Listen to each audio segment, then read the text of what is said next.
I worked in Sudan Right. and okay. in Iraq. And I was in Iraq when Saddam Hussein had just been found in the hole. So the British and Americans were the coalition that was Right. in authority when I was there. But it was a broken country.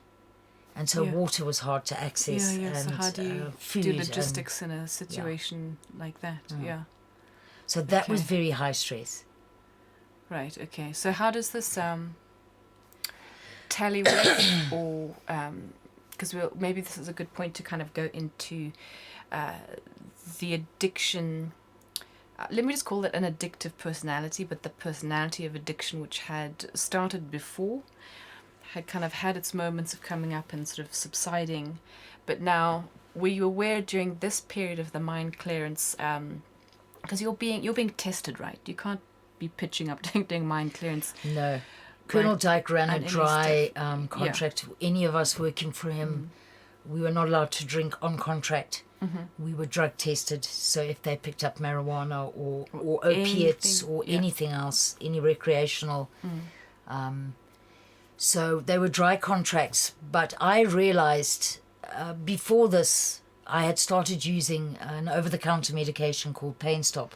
I know For- it. Green bombers. Yes, green bombers. Yeah. Green bombers. Green bombers. For period pains, hangovers, headaches. And I suddenly realized that, gee, these things are never far away from me. And I'm starting to get a headache, When you which don't I have know them? when I don't have them. Yeah. Okay. Which I know now to be called an analgesic rebound headache. Your brain needs the codeine, Okay. the opiate. Just like an addiction. So it's giving you the headache and you're then taking... You have to feel normal to Yeah. take it. To feel Yes. normal, you have to take it. You have to take it, Yeah. and that's the trap of opiates, is that beyond the downers, so it's not really a high per se, Yeah. but beyond that, the high of the drug you're taking, opiates become, you have to take them to feel normal. So I was now I was a daily taker of Pain Stop. I was definitely a heavy drinker. Yeah. I was a recreational drug user. If there was ecstasy, if there was magic mushrooms, I was extremely rebellious. So anything I Just would take it. Whatever there was, you would take it. whatever there was. I was earning good money on these landmine contracts, so I would drink, stop. I understood Do your- the time for testing and all of that. So I was Yeah. very manipulative in that Yeah, regard. but also very disciplined. You had the ability to go, right, Yes, douche, stop. Yes, but I could not stop my Pain Stop. Okay, so so that was every the one- contract, they came on with me. Okay, so that I mean, I suppose they wouldn't really have tested for No, they didn't those, test okay. for, it was difficult. But unusual as well. I wouldn't say many people. Well, actually, I don't know. I say many people wouldn't be. It's not what springs to mind when one thinks of being addicted to Yeah, something. but here it's a very big thing. Opiate addiction, it's endemic in the United States at the moment in regards to OxyContin, Yeah, which is much higher, much stronger than that's a Pain version Stop of. It's like a legal version of heroin. Isn't it? correct. But codeine is a baby of heroin. Yeah. Oh, I see. So Okay, it's I the didn't same. realise It's that. the same cellular Makes structure. sense. Codeine is one of the baby. So it's what you would start and It's go like a little up building block. to. Yeah. Okay. So I then realised that I had a problem with the Pain Stop, and that I was I was a partier.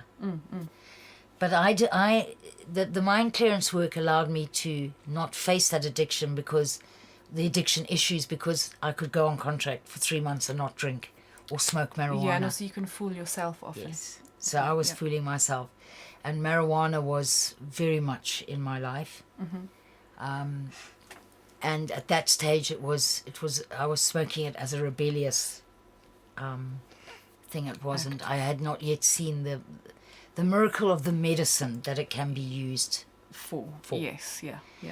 So that landmine clearance, it fueled the rebellion, it fueled the risk in me, but it was starting to also present to me an area to run away to. There was lots I was not dealing with emotionally in every aspect of my life, and this work was awesome because I could go off to Sudan. Yeah. Nobody knew me, and by the time I was working in Sudan, I was working for TDI, the Development Initiative.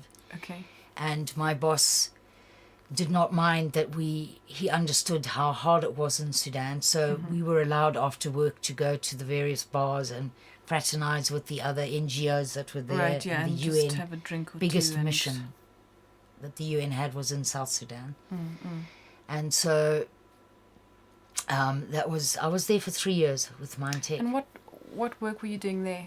Logistics. So you said so logistics, but to do with mine clearance, or And this was medical supervisor. So okay. I had to make sure that all the medics at each landmine clearance team followed protocol. We were very strictly guided by the UN, that we had the right drugs, that everything was within its space before, that we ran simulations for any mine accident.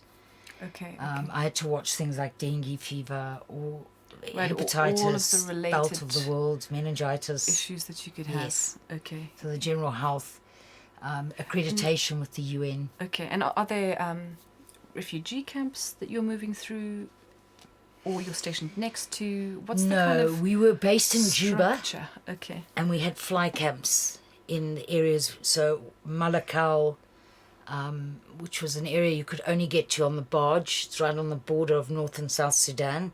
Okay. And they had landmined. The North had landmined around the oil wells that belonged to the South. I see. Okay. And good strategy. Yeah. And so we were clearing there, Yeah. very bleak places, no development. The Sudanese were rightly suspicious of the NGOs because we were there for their oil, not Mindtech. No. I mean, TDI, we were doing landmine clearance, but why were we clearing the landmines? It's because of oil companies going in and wanting to and have it's access. very, very, there's a lot of oil there. And so, but Sudan, that 3 years in Sudan really allowed me to be, I found marijuana in a country that if you're a foreigner and you're smoking marijuana, they grew it. You could see it being grown, Okay. but you didn't touch it. Right. I was contracted to Kuwait. I've sourced drugs in Kuwait, which is under Sharia law. Yeah, and yeah, if you so got it's caught there, that seriously- is a beheading. Yeah. So the risk that I was starting to take. And I had the most incredible opportunity to drive in a 10 convoy Land Rovers with trailers, all UN number plated, from Kenya into South Sudan.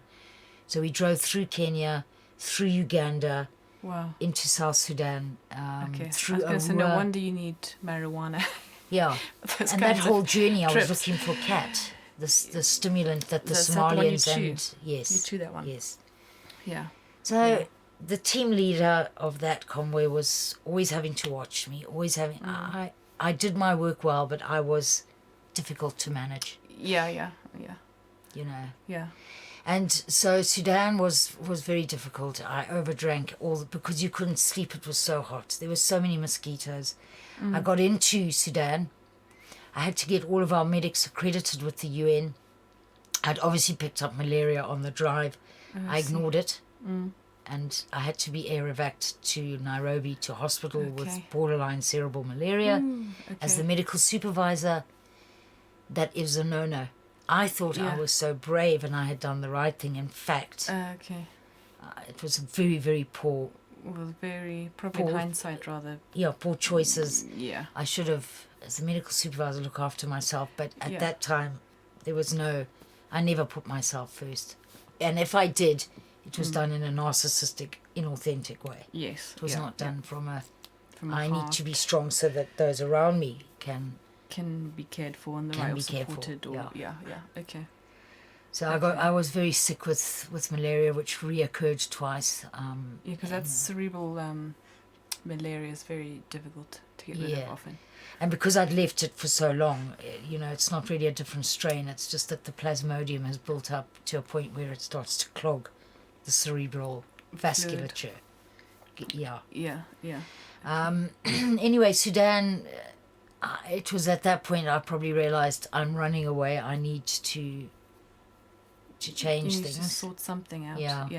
Yeah. But I was arrested twice in Sudan. Once for taking photographs. They don't like you taking photographs Okay. What were you taking photographs of a market. Okay, so nothing politically And this is now when I had sensitive, gone just- back outside of the landmine clearance to help this wonderful Indian couple, Suk and Mindy Jassar. They were opening a little restaurant there. We got on very well, and I was wow, going to okay. run it. Okay. but you can't go into Sudan unless you're under the UN or Yes. Yeah. you cannot Yeah. at that point. Yeah. Yeah. Too difficult a country to operate and this in. Indian couple had been there, what, historically? Yeah, no, they had been there. Okay. They were Kenyans and Okay. had been there for a while and were making money from all the places starting there to Okay. build roads, to build, Okay. Okay. to open up the south, basically. Yes. Okay. But so I was arrested for taking pictures and arrested for. I knocked a Sudanese person. I was driving a land. You couldn't drive more than 20 k's there. I mean, I bumped him, Yeah. but he yeah, fell yeah. and grazed his knee. Okay. And there, that's a big thing. If Okay. you splash them with water from a puddle, you have to pay 50 US. Oh, really? Wow. So I had to Okay. pay 1,000 US. Gosh, They it were would- rocking the vehicle. I was very drunk when I did it. It was extremely frightening. Okay. Yeah, I can imagine. Yeah. Yeah. And so I left Sudan after that. I just Okay. thought, not for me.